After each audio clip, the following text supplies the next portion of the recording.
এতদিন যাবৎ যারা আমারে গালি দিয়েছেন, আজকে আপনারা সাংবাদিক ইলিয়াসরও গালি দিবেন।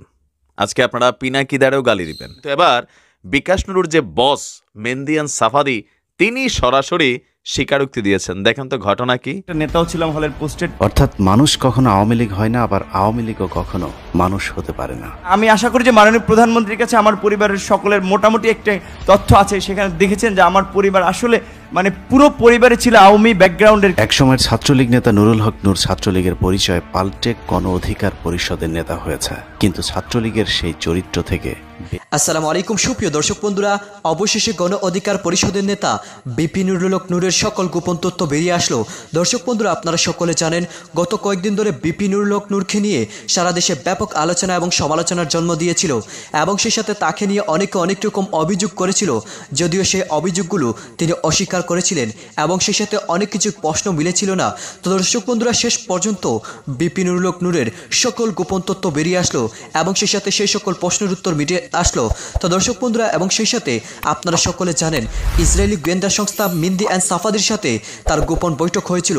সেই সকল বিষয় নিয়ে অনেক প্রশ্ন হয়েছিল এবং তিনি সেই সকল বিষয়গুলো অস্বীকার করেছিলেন। তো দর্শক বন্ধুরা, যদিও শেষ পর্যন্ত মেহেদি অ্যান্ড সাফাদি তিনি স্বীকার করেছিলেন গণ অধিকার পরিষদের নেতা বিপি নুরুল হক নূরের সাথে বৈঠক হয়েছে। তো দর্শক বন্ধুরা, এবং সেই সাথে তাকে নিয়ে অত্যন্ত ভয়ঙ্কর কিছু তথ্য দিয়েছেন সাংবাদিক ইলিয়াস হোসেন। আপনারা সাংবাদিক ইলিয়াস হোসেনের সেই তথ্যগুলো জানলে অবাক হয়ে যাবেন আসলে বিপি নুরুল হক নূর কত বড় দান্দাবাজি এবং কত বড় দুঃখাবাজি। তো দর্শক বন্ধুরা, চলুন আমরা সকল তথ্যগুলো জেনে নেই। অবশ্যই ধৈর্য সহকারে পুরো ভিডিওটি দেখলে এই সকল বিষয়গুলো পরিপূর্ণ বুঝতে পারবেন। এতদিন যাবৎ যারা আমারে গালি দিয়েছেন, আজকে আপনারা সাংবাদিক ইলিয়াসরও গালি দিবেন। আজকে আপনারা পিনাকিদারেও গালি দিবেন। আজকে আপনারা কনক সারোয়ারেরও গালি দিবেন। আজকে আপনারা মান্না ভাইয়েরও গালি দিবেন। আজকে আপনারা মেহেন্দিয়ান সাফাদিরও গালি দিবেন, কারণ এরা সবাই মিথ্যাবাদী। শুধুমাত্র আপনাদের যে ঠাকুর আছে, গুরু আছে বিকাশ নুরু, তিনিই সত্যবাদী। এই যে গান্ডুগিরি আমাদের মধ্যে ঢুকে আছে, যে নেতা এবং পীর তারা যাই বলে সেইটাই সঠিক, এই গান্ডু অনুসারী আমরা যতক্ষণ হিসাবে নিজেদেরকে প্রমাণ করে যাব, ততক্ষণ এই দেশ রাষ্ট্র ধর্মের কখনোই উন্নতি হবে না। কারণ কি, অন্ধভক্তি সবসময় ঝামেলা পাকায়। দর্শক, কথা বলছি ভিপি নূর এবং ইসরায়েলের সেই গোয়েন্দা সদস্য মেহেদি অ্যান্ড সাফাদির মধ্যে আদৌ কি সাক্ষাৎ হয়েছিল? একদিকে সারা বাংলাদেশ বলছে হয়েছিল, আওয়ামী লীগ বিএনপি দলমত নির্বিশেষে সবাই বলছে হয়েছিল, বাট ভিপি নূর বিকাশ নুরু বলছে হয় নাই। কিন্তু এবার বিকাশ নুরুর যে বস মেহেন্দিয়ান সাফাদি, তিনি সরাসরি স্বীকারোক্তি দিয়েছেন। দেখেন তো ঘটনা কি। পিনাকিদা যে ভিডিওটা করেছিল নূরকে নিয়ে, যে নূর রাত্রেবেলা ফোন দিয়ে কি বলছে, ওইখানে উনি যে তথ্যগুলো দিয়েছেন একদম অথেন্টিক ছিল, বুঝতেই পারছেন। এবার এই তথ্যের স্বীকারোক্তি আসলো খোদ সে মেহেন্দিয়ান সাফাদি থেকে। দর্শক, প্রথম আলো, বাংলাদেশের প্রথম সারির গণমাধ্যম প্রথম আলো, তারা Safadi center for international diplomacy research and public relations নামের একটা ফেসবুক পেজ থেকে একটা নাম্বার সংগ্রহ করে, যে নাম্বারটি দেখানো হচ্ছিল আপনার মেহেদি অ্যান্ড সাফাদি। এরপর পরে তারা সেই নাম্বারটিতে ফোন করে।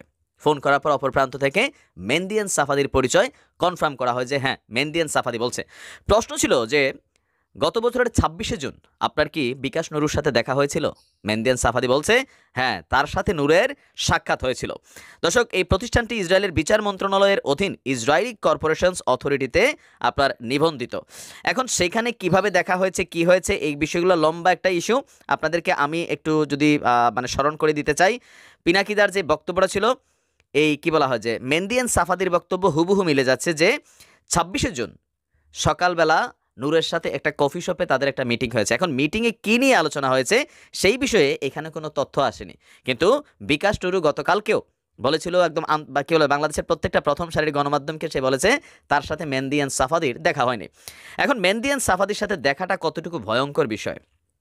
এখন এর আগেও 2016 সালের মে মাসে মেহেদি অ্যান্ড সাফাদি বাংলাদেশের গণমাধ্যমে প্রথম নজরে এসেছিল, কারণ গণমাধ্যমে তখন বিএনপির যুগ্ম মহাসচিব আসলাম চৌধুরী আপনার আওয়ামী লীগ সরকারকে উৎখাত করতে ইসরায়েলের সঙ্গে আতাত করছেন।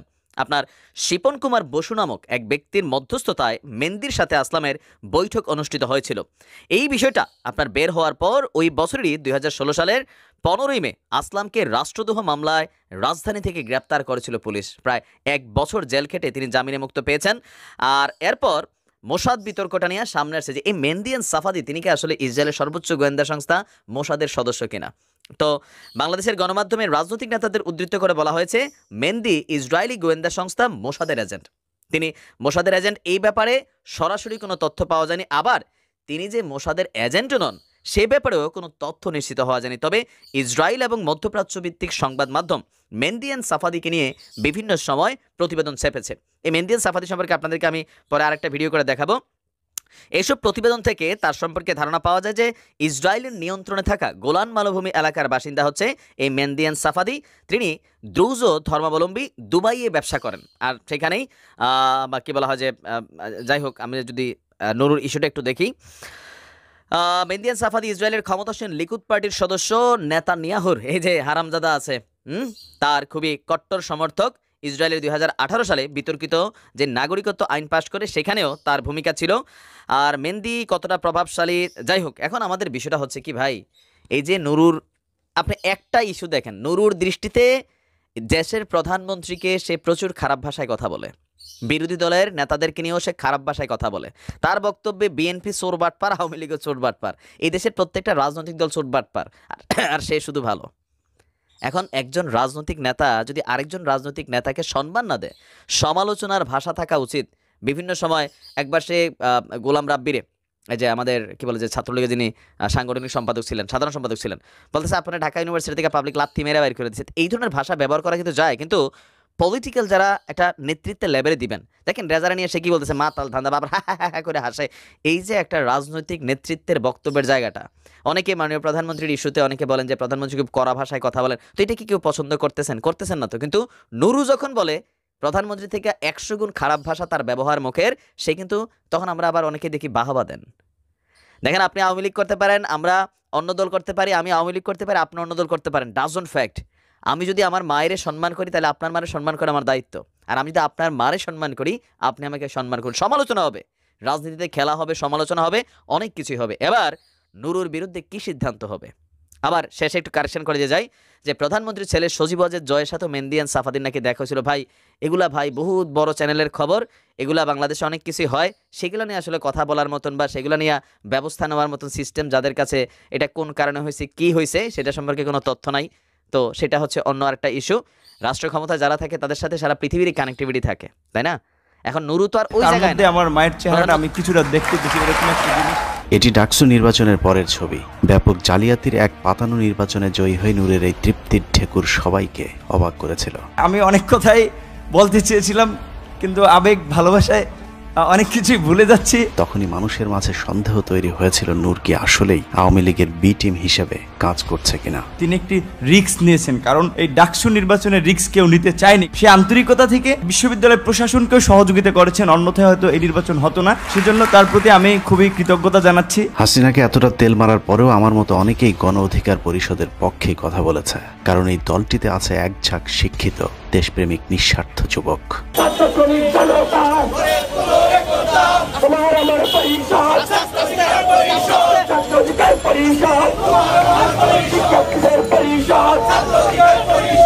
এত সৎ সাহসী পরিশ্রমী হবার পরেও গণ অধিকার পরিষদের থলেতে আজ শুধু দুর্নাম ছাড়া আর কিছুই নেই। এর কারণ একটি ভুল নেতৃত্বের হাতে পরিচালিত হয়েছে সংগঠনের কার্যক্রম। রাজনীতি করার সুযোগ পাচ্ছি, এই দেশের জনপ্রতিনিধি হওয়ার স্বপ্ন দেখি। দলের ত্যাগী নেতা কর্মীদের চোখে মুখে আজ শুধুই হতাশার চিহ্ন। এই ছেলেটা সে যেভাবে কাজ করছে, নিজে বদনাম হবে, আমাদেরও বদনাম করবে।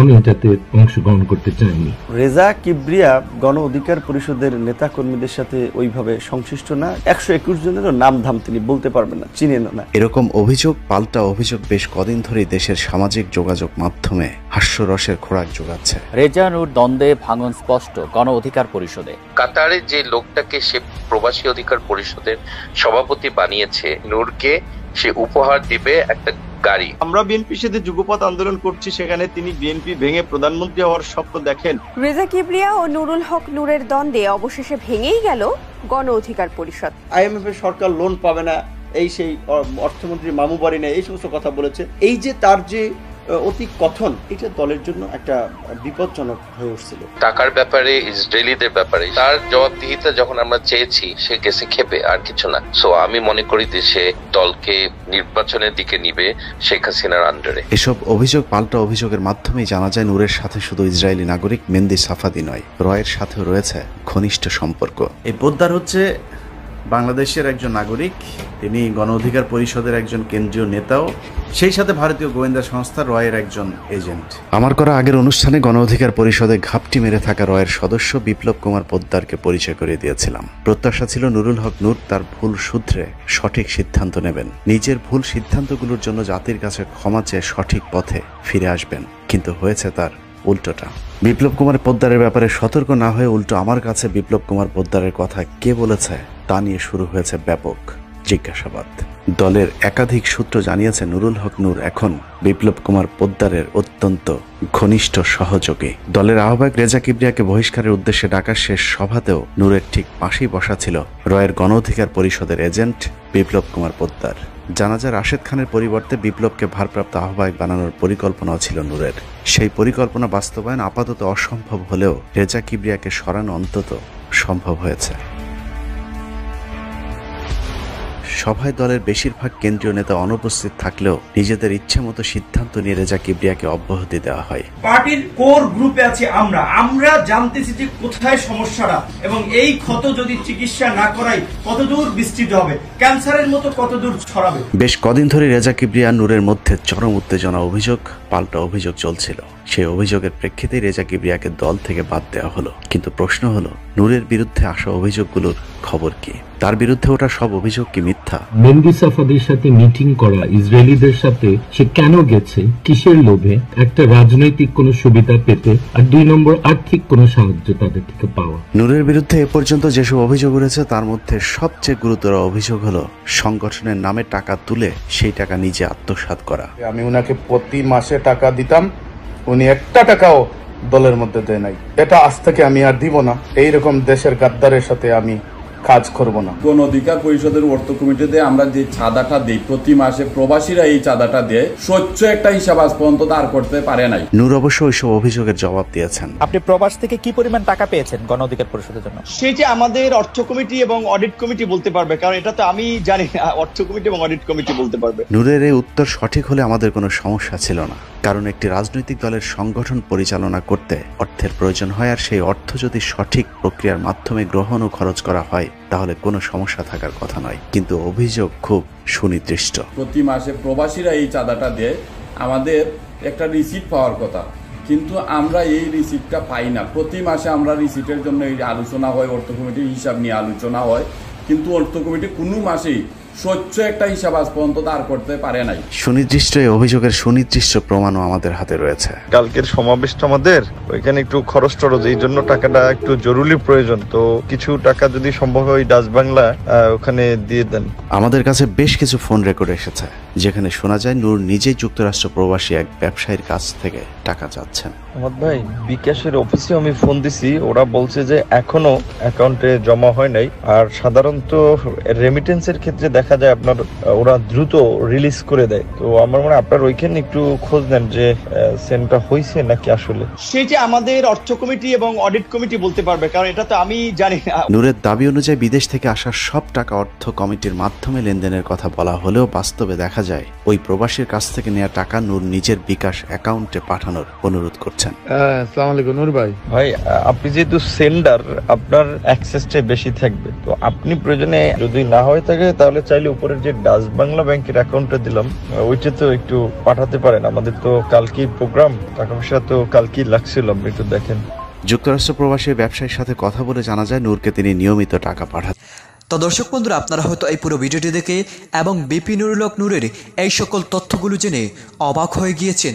আসলে বিপি নুরুল হক নূর কত বড় দান্দাবাজি এবং কত বড় মিথ্যুক। তিনি যে ইসরায়েলি গোয়েন্দা সংস্থা মেহেদী অ্যান্ড সাফাদির সাথেও বৈঠক করেছিলেন, আর সেই সকল বিষয়গুলো তিনি গোপন করেছিলেন, যদিও শেষ পর্যন্ত সকল বিষয় ফাঁস হয়ে গিয়েছে। তো দর্শক বন্ধুরা, এবং সেই সাথে অত্যন্ত গুরুত্বপূর্ণ কিছু তথ্য দিয়েছেন সাংবাদিক ইলিয়াস হোসেন। আপনারা এই সকল তথ্যগুলো জেনে আপনাদের কাছে কি মনে হচ্ছে অবশ্যই কমেন্ট করে জানিয়ে দেবেন। তো দর্শক বন্ধুরা, এবং সেই সাথে গণ অধিকার পরিষদের নেতা বিপি নুরুল হক নূরের কি করা উচিত আপনাদের মতামত কমেন্ট বক্সে জানিয়ে দিবেন। তো দর্শক বন্ধুরা, ভালো থাকুন, সুস্থ থাকুন, আল্লাহ হাফিজ, আসসালামু আলাইকুম ওয়া রাহমাতুল্লাহ।